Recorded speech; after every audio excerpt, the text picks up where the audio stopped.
It always does. Always. Always. Oh, happy hump day. Happy humpity hump day. It's Morning Crankers. I'm Hans. I'm Greg. Welcome to Morning Crankers.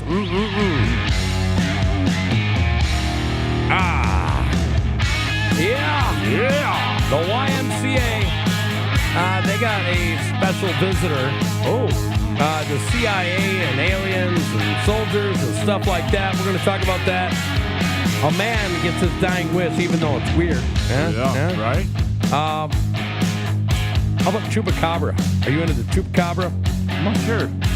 We got Uber's Lost and Found, and we have the Hump Day Harmonies brought to you by Morning Crankers today. And obviously the national days. You know what I'm saying? Oh, yeah. Yeah, because national days are important, and I think that we're the only ones that give it a national day. You know what I'm saying?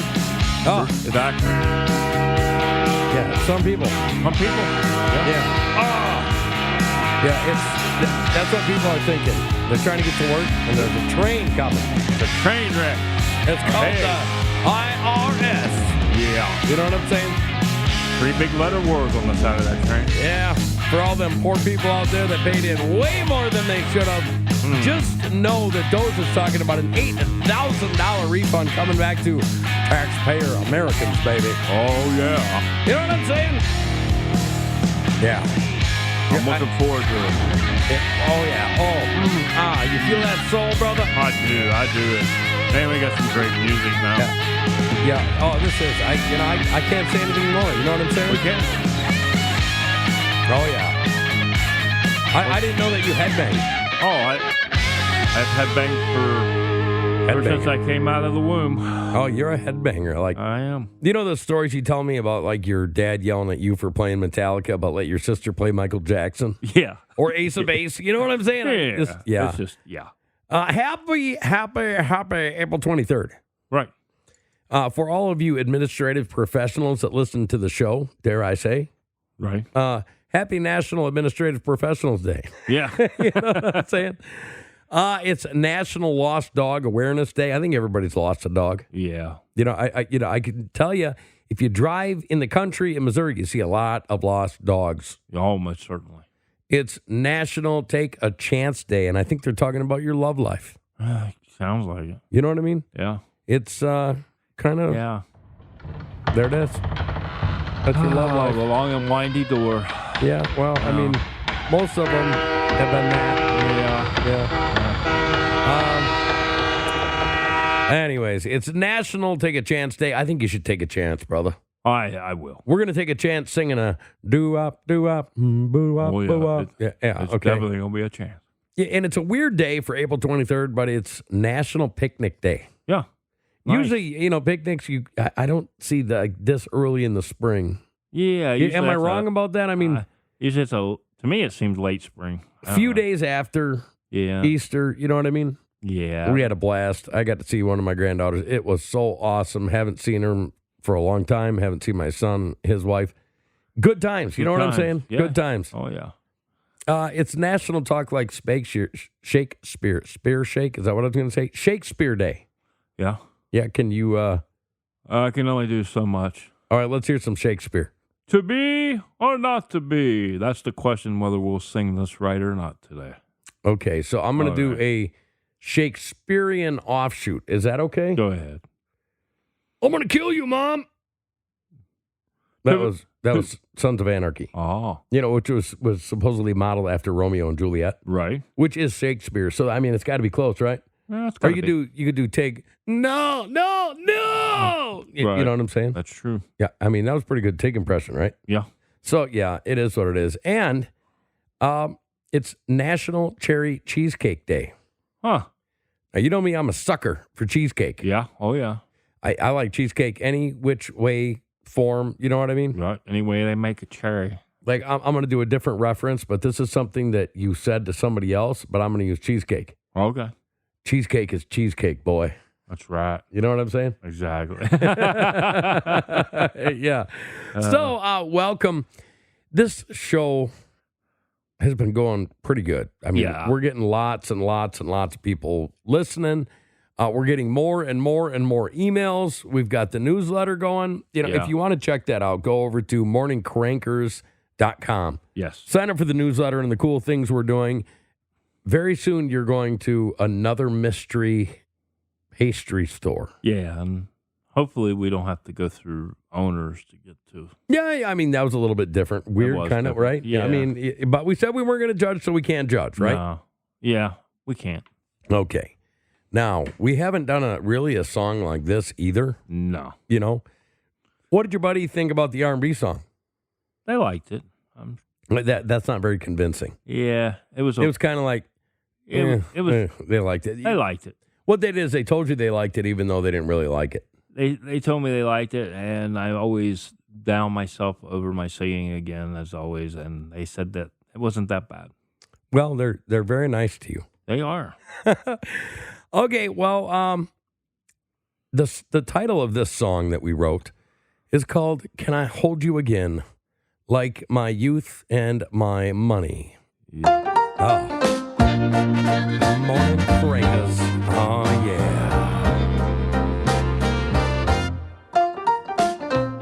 Can I hold you again, like my hairline in high school? Back when gas was a buck and my knees didn't pop like a dance move gone cruel. I don't know about that. Can I touch you once more, like my first McDouble bite? Before kale took over menus and organic ruined my appetite.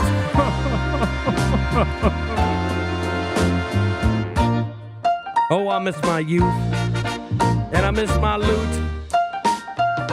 The IRS took my free fund and bought Congress a zoot suit. Yeah, we had dreams and we had style. Now we've got back pain and a tax file. Oh, can I hold you again, like I held my pride in my driver's license photo? They took my mocha frappuccino. Said it's not financially wise. Uh-oh. Now I drink gas station coffee that tastes like burnt rubber lies. Uh-oh. Yeah, I used to chase my dreams. Now I just chase my kids and the dog and my wife's care. The left without the lids. Can we rewind just a smidge? Before TikTok and toll bridge. Before $4 eggs and gluten-free beer. Before the FBI watched us change our gears. Oh, can I hold you again? Like my W-2 before it vanished again. Like my youth before it got taxed. Like my waistline before it expanded and then absconded. We miss you, youth. We miss our youth. We miss our Mo. And America we know. Back when cartoons weren't woke. And mullets were freedom too. Back in the morning cranker days. Back with the red, white, and blue. Back when you could get a paycheck and not have the IRS take everything. Ah! Yeah, and take $1,500 of my hard-earned money. Oh, I'm just not sorry. Welcome to Morning Crankers. Thank you for listening very much. That was Hanson Gred in one of the most train wreck, I would say, songs we ever did. It's got to be in. Yeah, I did miss a line. I did miss a line, and I kind of corrected it. Yeah, well, it's the top two. You know what I mean? We might have to re-record that one for the album. We would have to re-record that one for the album because I did miss a line. But we're at 14. Yeah. I mean, isn't that that's regular territory for CDs, right? That is. You know what I'm being saying? honest, that number 14 is big to me. Do you ever wish that you could, like we wrote, do you ever wish that you could go back, not have a thinning hairline, have a flat stomach and a fat wallet instead of thin nice wallet and a fat and, stomach? Yeah. The nice wife at the house. You remember when you were 16 and first got your picture taken with your driver's license photo? Like the pride you felt in yourself. You know what I'm saying? I know exactly what you're saying. Yeah, well, it is what it is. I was a string bean. Were you a string bean? I was. What happened? I went from a string bean to a, frumper. Well, there's this story that's kind of out of where you were a string bean at. Yeah. Okay, it's in Kentucky. Oh. The YMCA got totaled over there because of a trespassing white-tailed deer. It was wanting to work out. Yeah, well, the cop tried to get it because a trespasser refused to leave. This was in Louisville. How far were you from there? About a couple hour drive. When they got there and they used their flashlight, it said it looked like a deer in headlights. To their surprise, the YMCA didn't offer memberships to deer. Who knew? I never would have figured that. Yeah, but they did get it out, and it was escorted to the back outdoors or the backwoods. Yeah. I mean, the back. What do you call that in Australia? The outback? The outback. The outback. Outback, mate. Yeah. So, anyways. All right. And finally, I'm going to get to this story because we've had this story a while. And I just thought it was kind of weird. Like, when you're dead and gone, what would you like to be buried in? Cemetery, I guess. No. I mean, like in the cemetery. I guess coffin. Okay, well, the sweet treat-loving man granted his dying wish to be buried in a Snickers-inspired coffin, and people are calling him nuts. Except this is like a real thing. I'm nuts is the name on the Snickers coffin. I mean, would you be buried in a Snickers coffin? Sure. I mean, do you think his name was Paul Broom? He worked as a care assistant at a home for adults with learning disabilities and would often allude to P-Nutty idea, telling people he wanted to be buried into a Snickers coffin. Wow. Hey, I mean, if that's what the dude wanted, who are we? Yeah. Who are we to judge? Who are we? Yeah, that's what I'm saying. Okay. 10,000 gram coffin would work for me. 10,000 grand? Yeah. I thought it was 1,000 grand. 1,000 grand. 1,000 grand? 10,000? But I want. What, you taking it with you? Is that what you're trying to do? Extra zero on the end on it. Okay. So this person, yes, Colorado woman, was scared out of her wits after she was visited by a creepy critter that came in the night. Ooh. A Facebook clip of the animal is baffling commenters, including wildlife officials, with guesses ranging from a rabid wolverine to the blood-sucking chupacabra from Latin American folklore. What do you think that is? Ooh, I don't know. That's something kind of weird. Yeah. You know what I'm saying? That is weird. Looks like a rat. Looks like a chupacabra to me. That looks like a cross between a koala bear and a rat. Yeah. Except a mean koala bear, not the nice fuzzy ones. Or a hyena. Kind of looks like a cross between a hyena and a rat. It does have kind of a hyena face. Yes. It looks like a coyote mixed with a raccoon with a death face. Right. I mean... I can see the hyena and rat, though. Well, I feel bad. It is weird. Pueblo, Colorado. That's where this mystery creature was. Do you believe in the chupacabra? Until I see it with my own eyes, I never believe anything, Ant. Really? Seeing is believing. Really? Yeah. I mean, you'd never believe it? I would never believe that. Okay, I mean, you can tell that thing's not AI'd. No. That is straight out of somebody's really crappy camera. Yeah. And it's got the shine from the eye. You see what I'm saying? Yeah. But it does look pretty weird. And if something like that was on my porch, I would probably freak out just a little bit. Almost certainly. What do you think? Oh, yeah, definitely. Yeah. So, yeah, it's, I don't know. Questionable. It is. We talk about chupacabras. We talk about deers breaking into the YMCA. We talk about a guy getting buried in a Snickers coffin to this. But this is a little bit more serious, okay? Right. A highly classified Soviet-era document published on America's CIA website describes an alien UFO encounter by military forces. Now, I mean, you would think that this would be, something fake, right? Right. Okay, you can go look at this on the CIA website. This is about an old Soviet mission where they went out and they actually, according to the Soviet government, they shot down a UFO.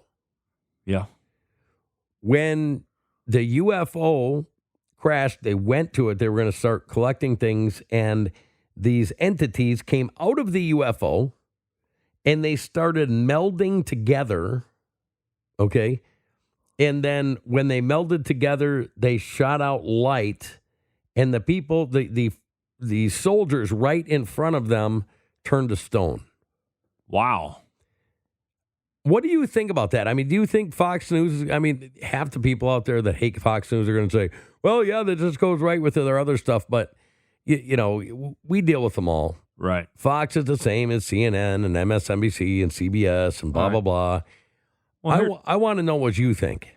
Here's the point I want to make of emphasis. What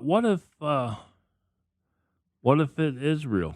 I mean, what if it is not real? I mean, either way, it doesn't affect my life, but it would be nice to know if it is real. But I think with all the things that the CIA has been dropping lately about the truth bombs and stuff, and about aliens, spaceships, and all this, we got to kind of look at everything with a open eye. Well, the third eye? The third eye. Okay, the third eye. Well, there's a lot to it. Like, I have heard scientists say that the third eye is like when you walk into somewhere and something feels off and the hair stands up on your arms, that's actually the third eye kicking in. It is. I believe that. Okay, how about this? New York Post, another place that seems like they're just dumping a bunch of weird stuff. Right. Okay? The CIA has confirmed the Ark of the Covenant's existence using, according to this one, remote viewing, and it's resurfaced in classified documents claim. Right. The CIA claimed to have confirmed the existence of the Ark of the Covenant by the way of remote viewing, a.k.a. extrasensory perception, or ESP, right, alleging the mysterious and sacred object is guarded by entities with an unknown power. A recently resurfaced declassified CIA document claims. In a remote viewing session on December 5th, 1988, remote viewer number 32 was tasked with identifying a target that, unbeknownst to them, ended up being the storied Ark of the Covenant, according to the declassified document, which was declassified on August 8th, 2000, and has been circulating ever since. Right. Logistically, when a remote viewer is tasked with searching for a target, the desired object is written down on a piece of paper and put into an envelope. The remote viewer does not know what is written and is guided through the process by another person, according to retired U.S. Army Chief Warrant Joe McNagneagle. What do you think? I think that they found it. I'm not going to second guess that one. We do know Trump has the replica at Mar-a-Lago, is what they say. That's what they say. But here we have a military official. Right. Saying that they were doing this. And there's been a lot to this. Like, have you ever seen the movie Men Staring at Goats? Yes. Or The Men Who Stare at Goats? Yes. That was all about this. Yeah. Okay. Now, usually where there's smoke, there's fire. Right. Okay. There might be a little bit of truth. Okay, first of all, the Ark of the Covenant. People don't really even know what that is today. Why don't you tell them? It's got artifacts from the Old Testament in it. Like, if you studied anything to do with the Bible biblically, it's like David's slingshot supposedly is in there. All kinds of stuff. Something from the lion's den. I know when Daniel was in the lion's den. I think it's like a lion tamer thing is in there. There's all kinds of stuff in there. Okay, this is Project Sunstreak. 10 Commandments too, I think. And this is a real CIA document. Yeah. So then you start looking at these other CIA documents, and maybe we should just have a total special on that one day. Yeah. Because the stuff that's in these documents will make you turn colors. It'll make your hair stand on end like you just talked about. Opens up your third eye. Well, it does something. Yeah. You know what I mean? It's kind of like, what could you call this? Yeah. I just call it, if it's been exposed already and they're bringing it out, it's got to be truth, right? Well, if for your adult viewing pleasure is for your privates, yes, what would this be to your third eye? This would be huge. Well, It would. It would be the holy grail of anything ever because... Okay, so then let's go back to the Soviet, like the KGB documents. Yeah. What do you think of a power so great that it can turn soldiers into stone? Doesn't surprise me. I know that they've had holiest of holy hands go in there, they say, and touch it before, so, and they fell over, so I don't know. The thing that bothers me is it says that the target is protected by entities. Yeah. There's something with that because now we're starting to see where they're talking about giants. Have you watched that come out all over the place? Oh yeah. Now they're gonna do this switch thing. Deny, admit, oh, it's been around forever. What are you talking about? Yeah. You know what I'm saying? Right. I watched another National Geographic show about the Southwest U.S. Yeah. And giants down there with two rows of teeth, red hair, in the caves, in hieroglyphs, and now they're taking it further and saying that there's stones that are 23 feet by 23 feet by 23 feet by 23 feet. Yep. Even a giant would have a hard time cutting those perfectly, right? You would think. Well, that's what I'm saying. You see what I'm saying? Right. You know what I'm saying? I know what you're saying. Yeah. But anyways, today is Hump Day. We want to keep it short. Plus, Don't you have a proctology appointment you have to get to today? No. I mean, it is what it is. We love you guys. Thank you for being here. Yes. We'll give you something extra tomorrow. Yeah. Thank you for the Hump Day, guys. It was a good one. We'll see you on Thursday. Bye-bye. Bye-bye.